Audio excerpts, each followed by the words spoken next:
back to our channel Nice Skills and Kitchen Brains. நல்ல சூடான சாப்பாடுல முருங்கைக்காய், கேரட், மாங்காய் எல்லாம் சேர்த்து ஒரு சாம்பார் வச்சு அது கூட நம்ம பரட்டி வச்சிருக்க இந்த காளான் கிரேவி வச்சு சாப்பிட்டோம் அப்படின்னா நிஜமாலே சூப்பராக இருக்குங்க.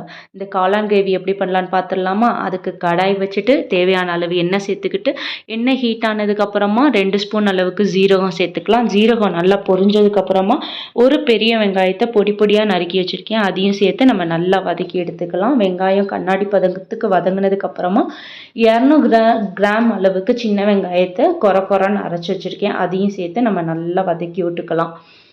வெங்காயத்தோட பச்சை வாசனை போகிறது வரைக்கும் நல்லா வதக்கி விட்டுக்கலாம். வெங்காயத்தோட பச்சை வாசனை போனதுக்கப்புறமா 2 ஸ்பூன் அளவுக்கு இஞ்சி பூண்டு சேர்த்துக்கலாம். இஞ்சி பூண்டு சேர்த்துட்டு இஞ்சி பூண்டோட பச்சை வாசனை போகிறது வரைக்கும் நல்லா வதக்குன்னு வதக்கி விட்டுக்கலாம். இஞ்சி பூண்டோட பச்சை வாசனை போனதுக்கப்புறமா இப்போ நம்ம இதில் தக்காளியை அரைச்சி சேர்க்க போகிறோம். இதுக்கு நான் 2 தக்காளியை அரைச்சி சேர்த்துருக்கேன்.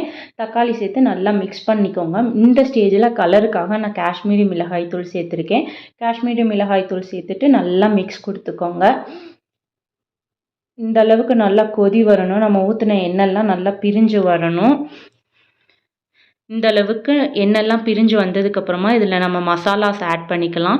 இதுக்கு நான் 1/2 ஸ்பூன் அளவுக்கு கரம் மசாலா சேர்த்துருக்கேன், 1 ஸ்பூன் அளவுக்கு மிளகாய் தூள் சேர்த்துருக்கேன், 1/2 ஸ்பூன் அளவுக்கு மல்லித்தூள் சேர்த்துட்டு 1 ஸ்பூன் அளவுக்கு சோம்புத்தூள் சேர்த்து நல்லா மிக்ஸ் பண்ணிக்கலாம். அந்த மசால் வாடெல்லாம் போயிட்டு நமக்கு எண்ணெய் பிரிஞ்சு வரணும்.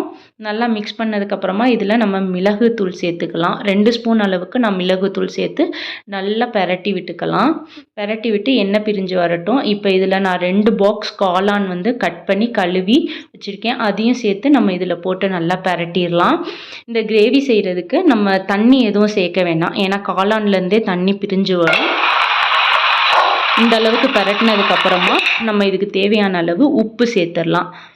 உப்பு உங்களுக்கு எவ்வளோ தேவையோ அந்த அளவுக்கு நீங்கள் சேர்த்துட்டு நல்லா பெரட்டி விட்டுட்டு இந்த அளவுக்கு பெரட்டினதுக்கப்புறமா மூடி போட்டு வேக வச்சிடலாம். மூடி போட்டதுக்கப்புறமா இந்த அளவுக்கு நமக்கு கிரேவியாக வந்திருக்கு. உங்களுக்கு கிரேவியாக வேணும் அப்படின்னா இந்த ஸ்டேஜ்லேயே நீங்கள் கொத்தமல்லி தழை தூவி இறக்கி விட்டுறலாம். எனக்கு இன்னும் கூட திக்காக வேணும், அதனால் நான் கொத்தமல்லி தழை தூவிட்டு நல்லா கிளறி விட்டுக்கிறேன். இப்போ இந்த அளவுக்கு திக்காக வந்துருச்சு, நம்ம காளான் கிரேவியும் ரெடி ஆயிடுச்சு.